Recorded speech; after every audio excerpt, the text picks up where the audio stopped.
베드로 후서에는 이단을 멀리하라라는 그런 내용이 있습니다. 진리 안에서 성도들이 어떻게 믿음의 생활을 하고 있는지, 고난의 때에 어떻게 믿음으로 반응해야 하는지, 이런 내용들과 함께 소망 가운데 그리스도께서 다시 오실 것에 대해서 분명히 붙잡고 의지하고 있어라.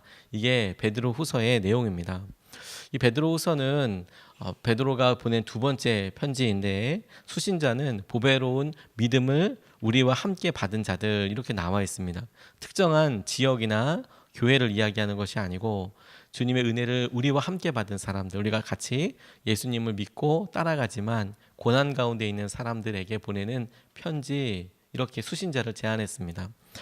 위기에 처한 성도들이 위로가 필요할 거고, 또 마지막 때에 흔들리지 아니하는 진리와 약속의 확인이 필요하게 될 텐데, 특별히 이단들을 조심해라, 거짓 선생님들을 조심해라, 이렇게 이야기하고 있습니다. 베드로 전서가 외부적인 위기와 박해에 대해서 이렇게 주목해서 이야기한다면, 베드로 후서는 내적인 문제, 우리가 교회 안에서 있는 거짓 교사의 문제, 의견이 다른 것으로 인한 여러 문제들에 대해서 이야기하고 있는 내우외환처럼 안에 있는 문제가 후서, 그리고 바깥에 있는 문제들에 대해서 경고히 서는 것이 전서, 이렇게 이야기하고 있습니다. 각각 가장 기본적인 배경은 힘들고 고난의 때에 어떻게 마음을 지킬 것인가 하는 것이죠.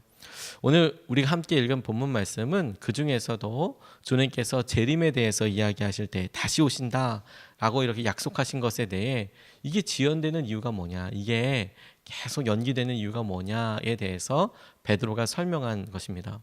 이 본문에 대해서 미리 좀 우리가 생각해야 할 것이, 당시 제자들은 예수님께서 말씀하신 대로 내가 곧 올 거다, 심지어 너희들이 이스라엘 땅의 모든 고을과 모든 마을을 다 돌아다니기 전에 내가 다시 임하는 것을 보게 되는 사람도 있을 것이다, 이렇게 이야기를 했고, 단순히 그것이 문자적으로 그렇게 될 것이라고 믿고 있었습니다.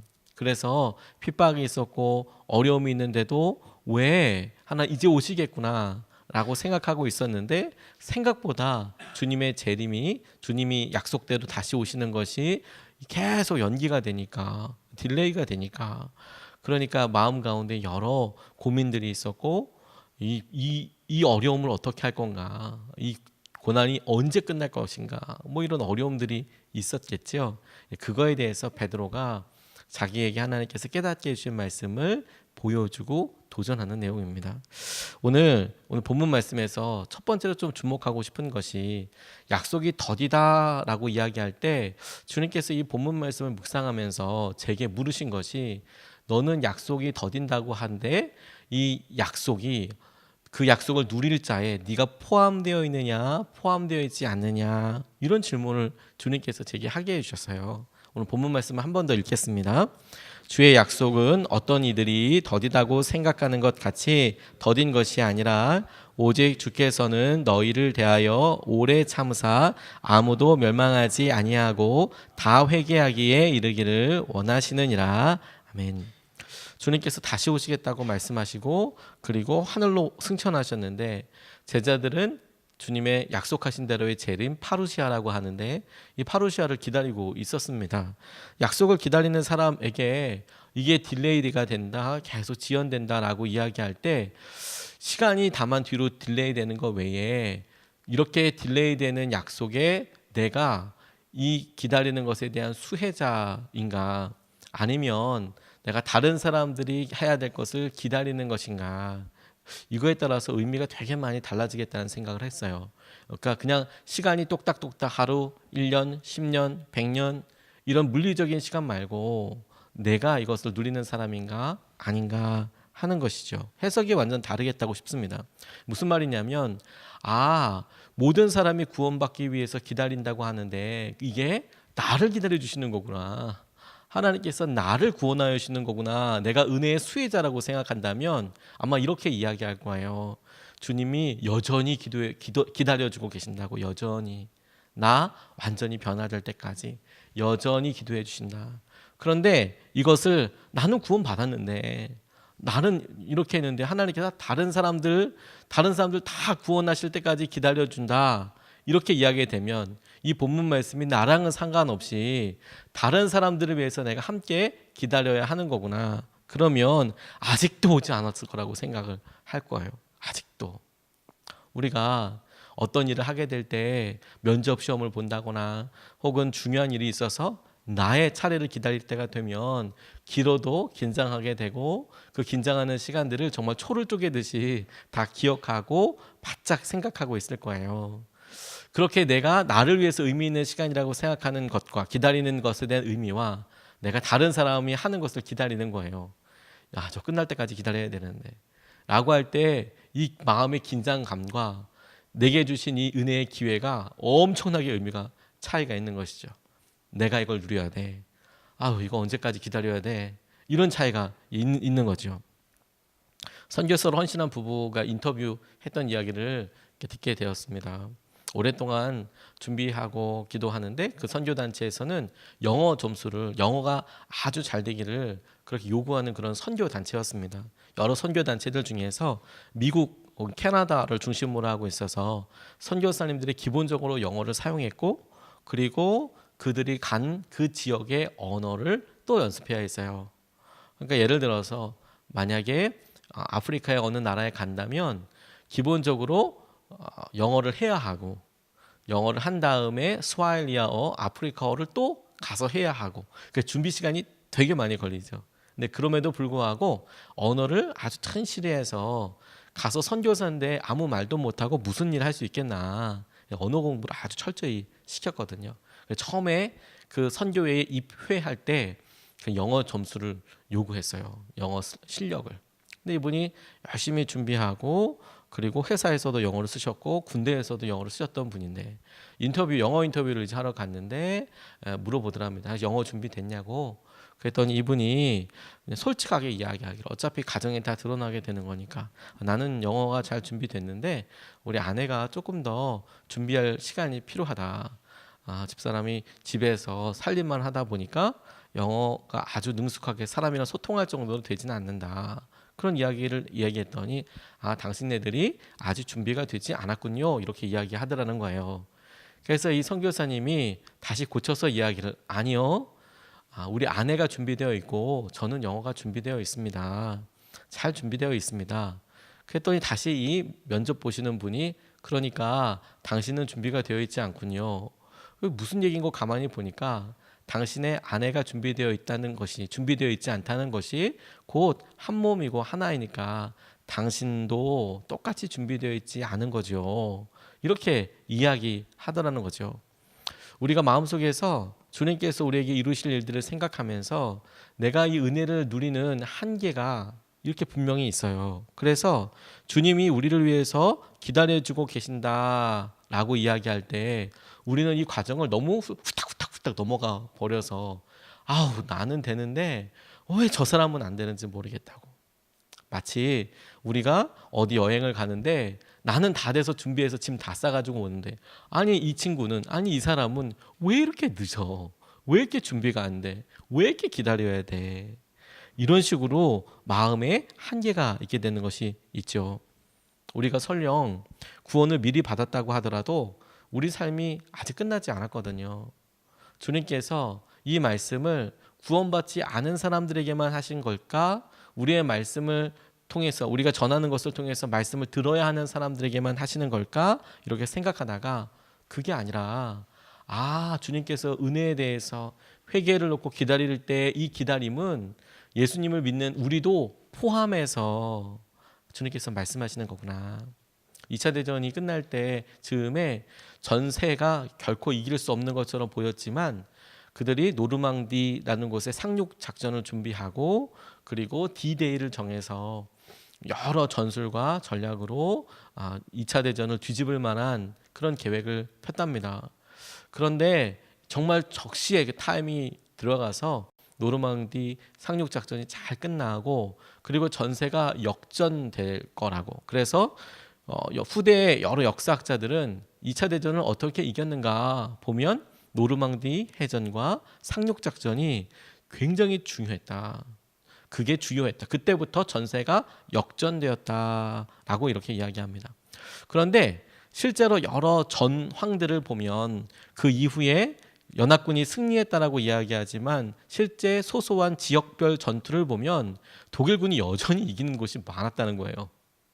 그런데도 전체 틀을 보면 지역적인 어느 지역과 지역에서는 독일군이 훨씬 이기는 것처럼 보이는 곳이 있었지만 이 전쟁 전체는 D-Day를 기준으로 해서 연합군이 완전히 승기를 잡았다. 우리가 믿음으로 주님 앞에 나와서 주님께서 행하시는 십자가를 통해서 우리가 예수님을 만났죠. 그래서 구원을 받았습니다. 그런데 구원을 받았다라고 해서 우리가 늘 안심할 거냐? 그러면 내게 이루어진 이 구원에 대해서 주님께서 안정감을 가지고 자유함을 누리는 것도 진리이지만 또 하나 그럼에도 불구하고 우리의 삶이 여전히 남아 있어서 주님께서 우리 가운데 이끄시고 우리 가운데 여전히 이루어지는 지역적인 전투에서도 승리하기를 원하시는 거죠. 큰 대개 커다란 전투에서 주님께서 맥을 잡아주시고 죄와의 싸움에서 이기도록 해주셨지만 그러나 실제로 그곳에 가서 깃발을 꼽는 것은 이겼다라고 이야기하는 것은 재정적인 영역이나 관계의 영역이나 모든 영역에 말씀이 그대로 승리했습니다 라고 우리가 이야기할 수 있는 것은 우리가 실제로 순종해서 믿음으로 가서 그것을 이기는 것밖에 방법이 없는 거죠. 은혜를 위해서 주님께서 우리에게 기다려주시는 은혜, 이 회개의 은혜가 주님께서 우리를 기다려주고 계시는 거예요. 우리가 온전히 자유함 받을 수 있도록. 그렇게 보니까 주님께서 우리에게 무엇을 원하시나 생각해 보게 되었습니다. 회개할 때까지 기다리고 계시더라고요. 오늘 본문 말씀을 다시 한번 읽겠습니다.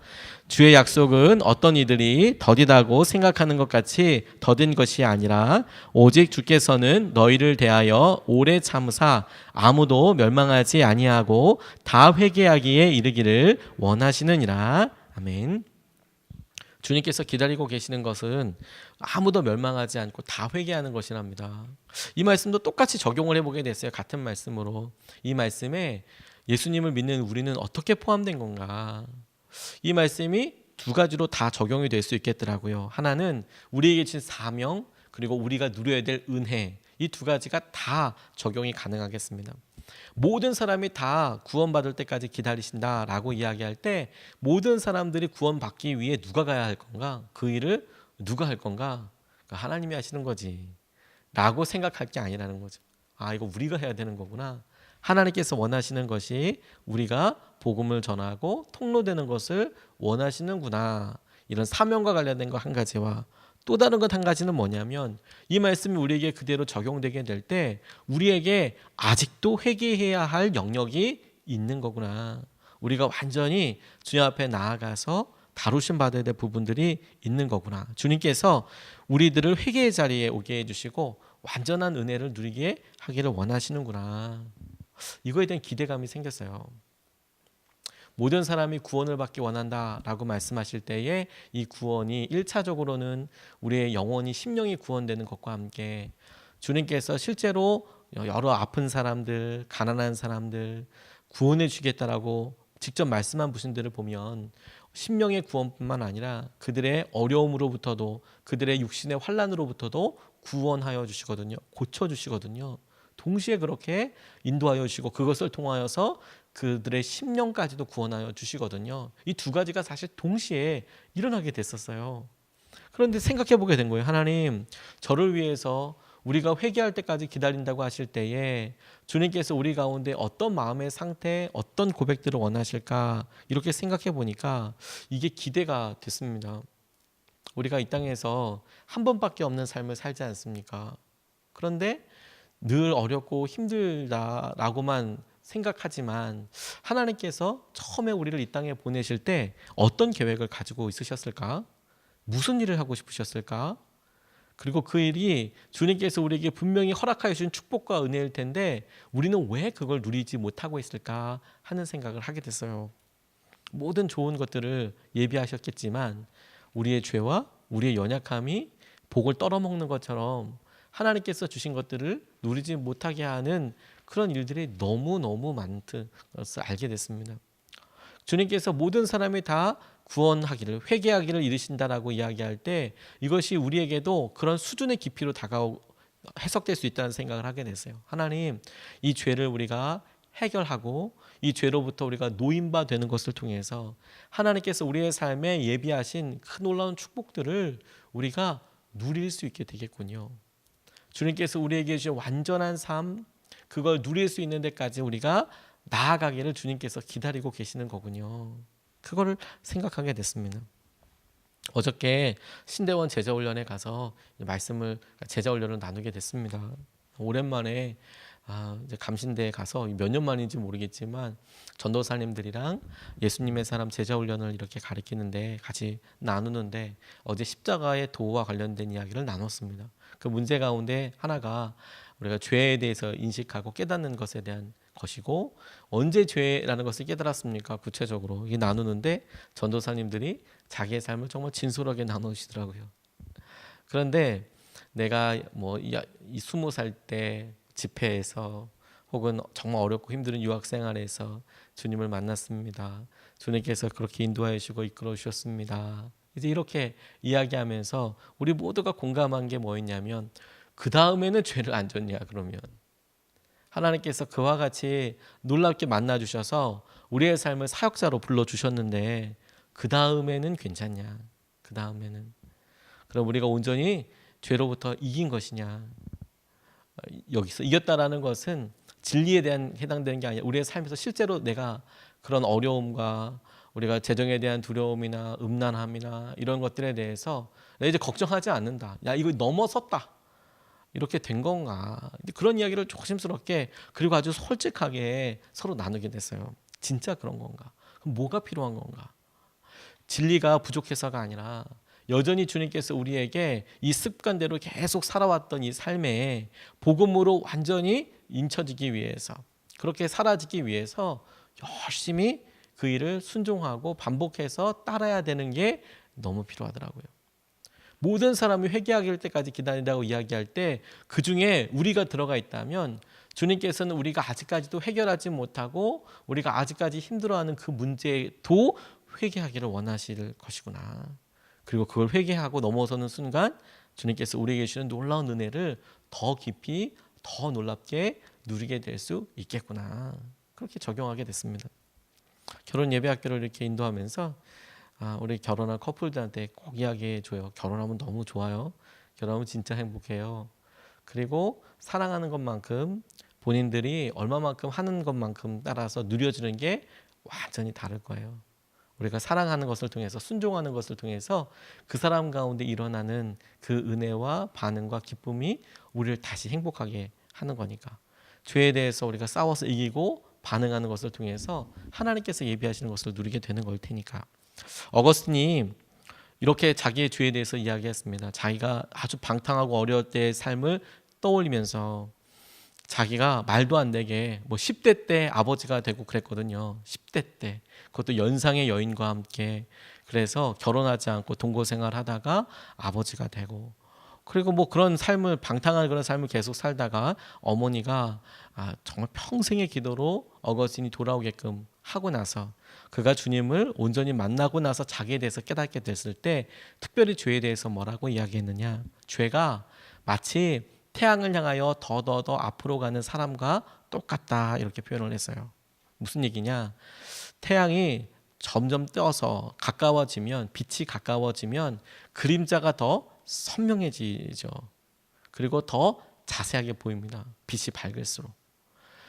어둑어둑할 때는 보이지 않던 거, 빛이 밝아지고, 그리고 그게 더 가까우면 내 안에 있는 것, 내 등 뒤에 있는 것 다 잘 보이게 되는 거죠. 주님을 처음에 만났을 때 어둑어둑 태양에 떠오르듯이, 그래서 이거 내가 너무 잘못한 거구나 회개한 것과 주님 앞에 더 가까이 가고 나면, 그러면 똑같은 죄가 아니라 내가 잘못했던 것들이, 보이지 않았던 것들이 보이고 보이지 않았던 시선으로 똑같은 일이 보이게 되고, 그래서 그것에 대해서 내가 잘못을 깨닫고 고백할 수 있게 되는 것이죠. 똑같은 문제를 계속 고백하게 되는 게 아니라 그 증거가 뭐냐면 하나님 앞에 더 가까이 나아가게 될 수 있다는 거예요. 회개함으로 더 많은 우리의 삶의 연약함들을 주 앞에 내어놓음으로 더 깊이 나아갈 수 있다는 거예요. 성 프란시스가 많은 제자들이 있을 때에 있었던 일화 중에서 이런 게 있어요. 나를 위해서 기도해 달라. 왜? 구원에 대해서 그가 너무 질문하고 있었거든요. 내가 이렇게 죄인인데, 내가 이렇게 나쁜 사람인데 내가 구원받을 수 있겠냐? 나한테 욕을 해달라. 난 나쁜 사람이라고 이렇게 얘기해달라. 사람들이 얘기하는 것만큼 나는 그렇게 성인도 아니고 나는 그렇게 좋은 사람 아니다. 나한테 욕을 해달라. 막 이렇게 이야기하고 고민하고 기도했다고 그래요. 주님 앞에 더 나아갈수록 회개할 거리들이 더 많아지는 것이죠. 그리고 그것은 우리에게 있어서 주님을 더 깊이 알아가는 깊이, 믿음의 깊이의 척도가 될 거예요. 기준이 될 거예요. 우리가 여기까지도 주님 앞에 내어놓고 기도할 수 있다는 거. 주님께서 우리를 모든 연약함과 죄로부터 깨끗하게 하여 주셔서 주님이 말씀하시고 약속하신 놀라운 은혜를 충만하게 누리게 되는 저와 여러분 되시기를 주님의 이름으로 축복합니다. 오늘 두 가지 말씀을 같이 나눴는데요. 하나, 우리가 우리를 포함한 너희에 대하여 주님께서 기다리고 계신다고요. 우리를 기다리고 계시는 거구나. 구원받은 우리도 여전히 주 앞에 은혜가 필요한 거구나. 두 번째, 회개할 때까지 기다리고 계시는 거구나.